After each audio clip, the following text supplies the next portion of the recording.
Hola a todas y a todos, bienvenidos y bienvenidas un día más a Cultéate. La semana pasada comentamos las diferencias entre adaptar, entre modificar y hablamos un poco que la perspectiva que deberíamos de tener para coger un material en concreto y que ese material se pudiese utilizar en un aula sería no modificar, sino adaptar, siempre desde una perspectiva inclusiva.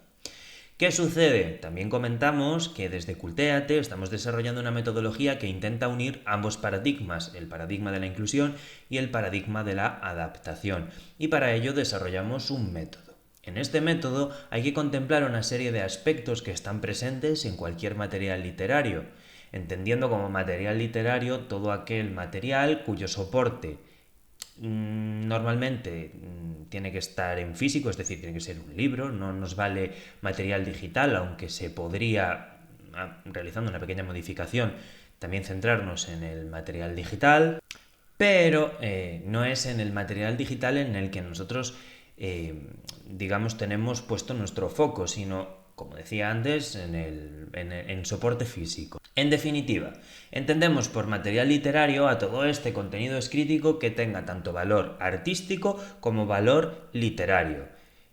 No solamente se centra en la mera transmisión de conocimiento, sino que tiene un lenguaje más cuidado, intenta contarnos una historia, lo puede hacer desde una perspectiva más lírica o más narrativa, etc. Entonces, esto es lo que entendemos por material literario y a partir de ahora hablaremos sobre cuáles son estos paradigmas que desde Cultéate hemos identificado como esenciales para poder adaptar desde una perspectiva inclusiva cualquiera de estos materiales literarios de un modo óptimo. Vamos para allá.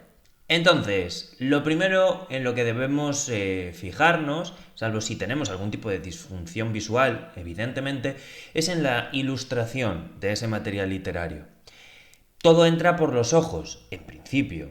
Tanto un material literario como lo que sea, la ropa que nos queremos comprar, que nos queremos poner, etc. Entonces es muy importante prestarle muchísima atención al tipo de ilustración, a la composición de color, etc. Todos estos aspectos que tienen que ver con la creación de este paradigma y que evidentemente van a resultar llamativos y atractivos o que deberían de resultar de este modo y por supuesto que sirvan como acompañamiento a la narración para de este modo poder captar muchísimo mejor la atención, no solo del alumnado neurotípico, sino también del alumnado TEA. El siguiente paradigma, tenemos un triple empate, son diferentes aspectos que tienen que ver con el lenguaje, que tienen que ver con la comunicación y que transmitimos de modo subconsciente sin darnos cuenta, en la forma en la que escribimos o en la forma en la que expresamos una idea. Evidentemente estamos hablando de un soporte físico, de un libro y por tanto nos vamos a centrar en cómo transmitimos a la hora de escribir, pero es algo que también deberíamos de tener en cuenta a la hora de expresar ideas de forma oral. Entonces, este triple empate, ¿por qué está compuesto? Está compuesto por aspectos formales del lenguaje, aspectos pragmáticos del lenguaje y aspectos fonético-fonológicos del lenguaje. En vídeos posteriores veremos lo que significan las comorbilidades, veremos cuáles son las más comunes en las que puede aparecer el TEA, pero aquí sí que me gustaría indicar lo primero, cómo construimos una oración tiene un impacto muy directo en cómo la persona recibe esa información. Si hablamos del TEA, somos conscientes ya, y si no, a ver los vídeos anteriores, de que aquellas cuestiones que más les cuesta identificar son las situaciones sociales y la comunicación social. Entonces es muy importante que las oraciones o todas aquellas ideas que queramos transmitir se hagan de un modo o del modo más claro posible y más directo, evitando, por ejemplo, los tiempos compuestos, evitando una morfosintaxis compleja y poco a poco pues ir escalando, ¿no?, en estos niveles a medida que vayan adquiriendo diferentes habilidades. Pero de entrada lo más óptimo sería mensajes claros, mensajes directos, morfosintaxis súper sencilla, construcciones de oraciones en positivo y aspectos pragmáticos del lenguaje muy importante para que entiendan o para que se transmita de un modo correcto que el lenguaje no solamente tiene una utilidad lírica o narrativa, sino que el lenguaje transmite información, el lenguaje nos ayuda a realizar una petición. Todas estas cuestiones es importante que intentemos identificar cómo se construyen estas frases, de qué manera la entonación, de qué manera emitimos un mensaje que es una pregunta o un mensaje que lo que pretende transmitir es, pues, a lo mejor enfado. Todas estas cuestiones es muy importante trabajarlas, tanto que incluso podría llegar a aconsejar que se exagerase en cierta manera, por ejemplo, que se exagerase la entonación. Si queremos realizar una pregunta, ¿qué día hace hoy? Una pregunta súper sencilla que en un aula de infantil se suele hacer muchísimo al inicio de la sesión, ¿no? Entonces, pues en vez de realizarla en un tono que sí que es cierto que podemos identificar como de pregunta, pero es un tono bastante neutro, exagerarlo y acompañarlo quizá con gestos o con alguna performance que resulte más llamativa, como ¿qué día hace hoy? Y acercarnos a la ventana, abrir la ventana, etc. Pues estos serían los aspectos pragmáticos del lenguaje. Y por último, aspectos fonético-fonológicos. Esto ya es desde una perspectiva más académica, es una perspectiva que quizá en nuestra casa, en nuestro domicilio, no vayamos a trabajar tan concretamente, pero también es importante que cuando emitamos un mensaje lo hagamos con una voz potente, clara y haciendo especial hincapié en aquellos fonemas que pueden resultar conflictivos, o nosotros conocemos a nuestro hijo, a nuestra hija, a nuestro alumno, a nuestra alumna. Entonces, por ejemplo, si identificamos que le cuesta pronunciar la R, intentaremos que siempre que vayamos a emitir una palabra que contenga este fonema, lo hagamos de un modo más lento y más marcado. Por ejemplo, ropa. En vez de, pues si yo hablase, ¿no? Ahora mismo, como estoy hablando, de forma fluida y dijese ropa, apenas hay una diferencia.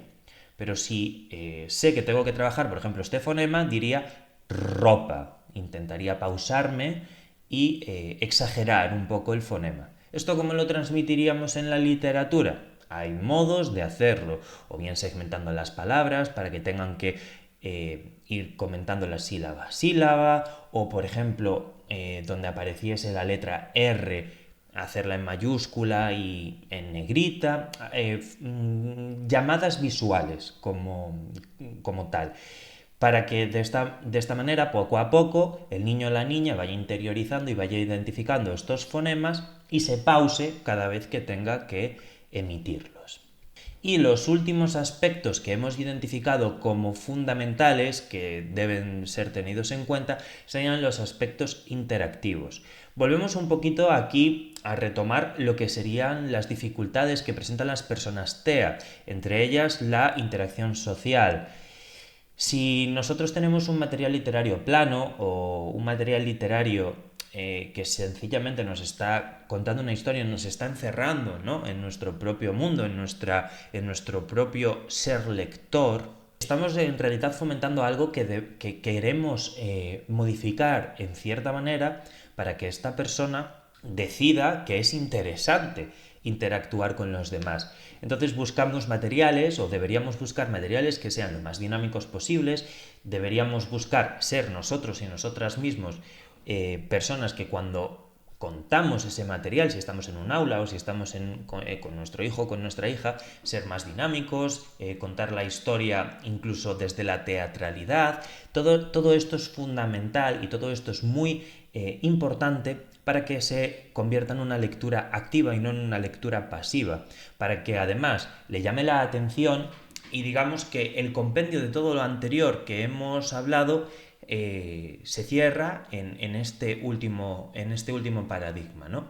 Porque si nosotros pensamos ilustración, lo primero que nos llama la atención, luego pensamos en los aspectos del lenguaje que hemos tocado y por último hablamos de la performance que nosotros realizamos para comentar todo o para contar esta historia o para que el niño o la niña esté leyendo esta historia, nos damos cuenta de que lo que buscamos al final es ser llamativos visualmente, de que entendamos que la comunicación o perdón, que el lenguaje es un modelo comunicativo que resulta interesante, que me llama la atención y que por tanto quiero utilizar y que busco compartir esta información que he aprendido.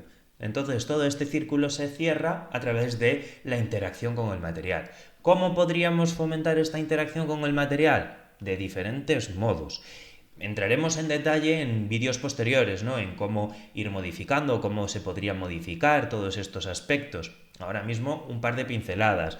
Por ejemplo, que el propio libro, que el propio material literario nos exija pues una búsqueda del tesoro. Por ejemplo, estamos leyendo un libro sobre búsqueda del tesoro. Entonces, que nuestro protagonista o nuestra protagonista está buscando pues un tenedor por casa. Entonces, como que esa búsqueda nos hace partícipes de esa búsqueda, a nosotros o al lector o lectora. Entonces, de alguna manera que busque interactuar también con su entorno y busque ese tenedor, que pregunte a su madre, que pregunte a su padre, a su profesora, a su profesora. O, por ejemplo, que el protagonista nos salude, que el propio libro nos pida que nosotros saludemos, que nos pintemos la mano, por decir algo, y dejemos impresa nuestra huella, o el niño, la niña.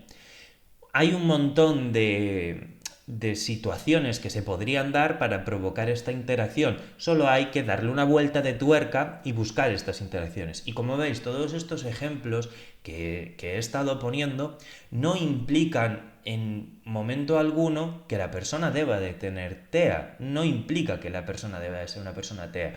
Y aquí está esa vuelta de tuerca de la que hablábamos para que cumplan con, digamos, el objetivo principal de la inclusión, que es que no sea un material distinto. Sí que es cierto que muchas veces hay que construir actividades o hay que construir ejercicios que aparentemente son sencillos, pero se hace compleja esta adaptación, pero al final forma parte de la labor docente y de la responsabilidad que como madres, como padres, como docentes, considero que tenemos cuando tratamos con personas TEA y cuando queremos que este mundo pues sea un lugar mejor. Y nada más, hasta aquí el vídeo de hoy con esta última retranca filosófica. Esperamos que os haya gustado muchísimo, que os suscribáis, que le deis a tope al botón de like y que dejéis en la caja de comentarios, por supuesto, todas aquellas ideas, sugerencias, dudas, preguntas e incluso críticas constructivas que estaremos más que encantadísimos de responder y de leer. Así que nada más. Chao, chao.